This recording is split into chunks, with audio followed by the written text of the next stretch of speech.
بسم اللہ الرحمن الرحیم۔ السلام علیکم۔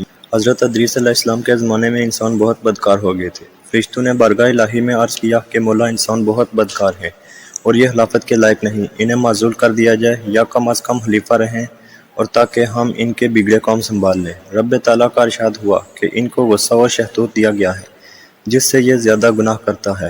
اگر یہ چیزیں تم کو ملیں تو تم بھی گناہ کرنے لگو۔ فرشتے بولے کہ مولا کریم ہم تو گناہ کے پاس بھی نہ جائیں گے، ہائے کتنا ہی غصہ اور شہتوت ہو۔ حکم ربی ہوا کہ اچھا تم اپنی جماعت میں سے اعلیٰ درجے کے پرہیزگار فرشتے چھانٹ لو، ان کو غصہ اور شہتوت دے دیتے ہیں، پھر امتحان ہو جائے گا۔ چنانچہ ہاروت اور ماروت جو بڑے ہی عبادت گزار فرشتے تھے انتخاب میں آگے۔ حق تعالیٰ نے ان کو یہ چیزیں یعنی غصہ اور شہتوت دے کر شہر بابل میں اتار دیا اور فرمایا کہ تم قاضی بن کر لوگوں کو فیصلہ کیا کرو گے اور روزانہ اسم اعظم کے ذریعے شام کو آسمان پر آ جایا کرو۔ یہ دونوں 1 مہینہ تک ایسے ہی آتے جاتے رہے۔ اتنے عرصے میں ان کے عدل و انصاف کا عام چرچا ہو گیا اور بہت مقدمے ان کے پاس آنے لگے۔ ایک روز ایک نہایت حسین و جمیل عورت جس کا نام زارا تھا، یہ ملک فارس کی رہنے والی تھی، اس نے اپنے خاوند کے خلاف مقدمہ دائر کیا۔ یہ دونوں اسے دیکھتے ہی عاشق زار ہو گئے اور اس سے برے کام کی خواہش کی۔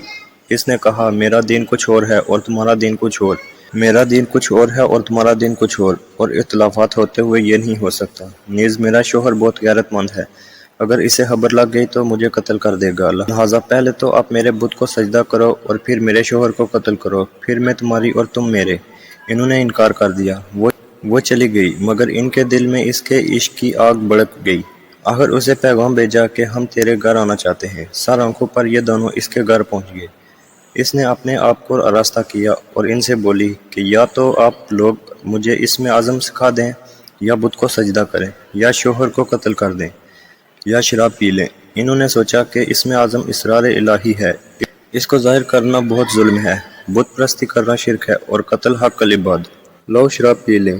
چنانچہ شراب پی لی۔ جب شراب پی کر مست ہو گئے، زارا نے ان سے بت کو سجدہ بھی کروا لیا، اپنے شوہر کو قتل بھی اور اسم اعظم بھی پوچھ لیا۔ زارا تو اسم اعظم پڑھ کر صورت بدل کر آسمان پر پہنچ گئی۔ حق تعالیٰ نے اس کی روح کو زہرہ ستارہ سے متصل کیا اور اس کی شکل زہرہ ستارہ کی طرح ہو گئی۔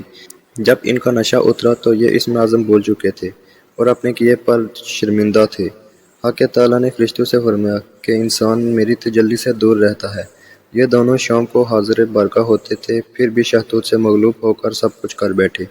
اگر انسان سے گناہ سرزد ہو تو کیا تعجب ہے۔ تمام فرشتوں نے اپنی خطا کا اقرار کیا اور زمین والوں پر بجائے لعنت بھیجنے کے ان کے لیے دعائے مغفرت کرنے لگے۔ پھر یہ دونوں حضرت ادریس علیہ السلام کی بارگاہ میں حاضر ہوئے اور شفاعت کے طالب ہوئے۔ آپ نے ان کے حق میں دعائے مغفرت کی۔